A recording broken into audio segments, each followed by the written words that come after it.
Most people don't actually think about their gums, but gum disease is increasing and when out of control leads to tooth loss and chronic diseases. Here to explain how we can prevent gum disease and how you can increase the health of your gums is Dr. Frances Pitzilis. Good morning to you, Dr. Frances. Morning, Mel. It's a funny thing that we don't often think about, but how common is gum disease? Well, it's more common than people think. 50% have mild to moderate gum diseases, 43% severe, and 64% of people over 65 have moderate to severe. And some people don't know they've got it until they lose a tooth. And then they realise it. So what is happening in gum disease? Well, what you've got is people already know that you've got this plaque. That's why you're supposed to be flossing. But what's in this plaque are what we call biofilms. And that's really a whole bunch of bacteria that are working as a collective to stay alive. And what happens is that those bacteria cause local inflammation in your gums, but also cause release of poisons that then cause more inflammation around your body.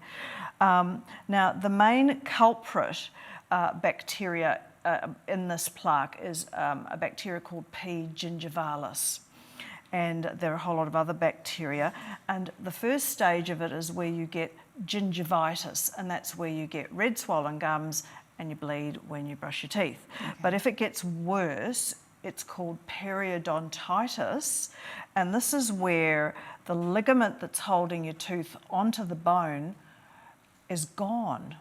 And you get gum recession and then pockets around your gums. So this is periodontitis, and that's the fullest extent of gum disease, and it's irreversible. So it's more about managing it if it gets to that stage. Well, you don't want to let it go that far. I mean, your first sign might be that you've got some bleeding with your gums. You just need to start now, immediately. This is why we need to look after our teeth. So what are some of the underlying causes of gum disease? Runs in families. Lifestyle, so it's smoking, alcohol and Western diet, too much sugar and starch. Anything that dries your mouth up, like a blocked nose, asthma, the asthma inhalers, drugs that you're taking that give you a dry mouth, increasing age and increasing chronic illnesses, because the inflammation from the chronic illnesses can then cause a worsening of your gum disease. Anyone who can't look after themselves properly and look after their gums, and even environmental pollutants. Okay, they can all cause it. So what are some of the diseases that are associated with gum disease? Well, really, there is a direct relationship between gum disease and rheumatoid arthritis. So that's critical. And the other associations are heart attack, stroke, dementia. You know, they've found that bug in people's brains with Alzheimer's disease, and they've found that bug, P. gingivalis, in the atherosclerotic, the hardened arteries of the heart.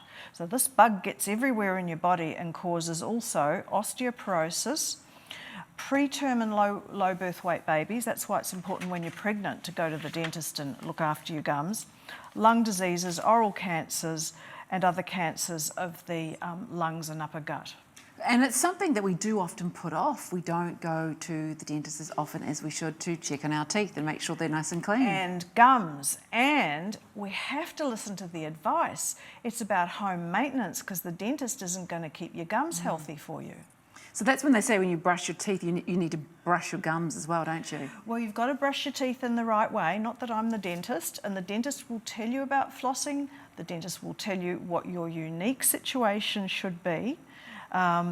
And, you know, some of the clues that you might have this sort of problem starting is bad breath, bleeding gums, loss of any teeth, or the dentist has said something to you about it. So say you have noticed some bleeding in your gums, how can you improve your gums? What can you be doing straight away? Along with strong liaison with your dentist, you're going to clean up your environment and eat organic foods, manage your stress, have a highly plant-based diet, and we've also found that cocoa, cooked tomatoes, and the different rainbow colours are very good for your natural antioxidants.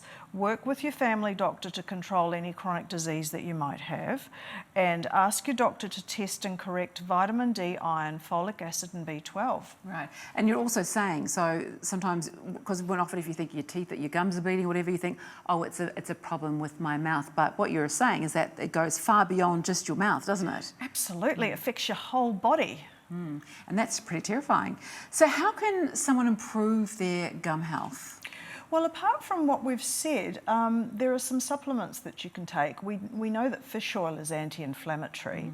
A multivitamin with good B vitamins, because we know B vitamins are important. Vitamin C, there's been some research on coenzyme Q10 and gum disease. And you might want to have a couple of Brazil nuts a day to get some extra selenium.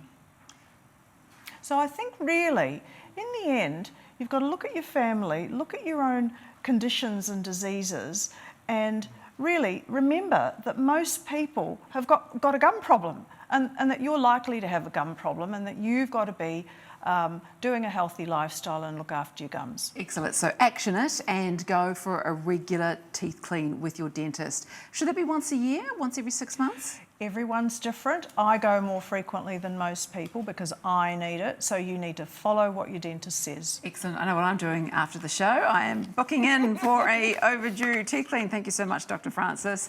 And if you're concerned by anything that we have discussed this morning, please contact your own healthcare professional.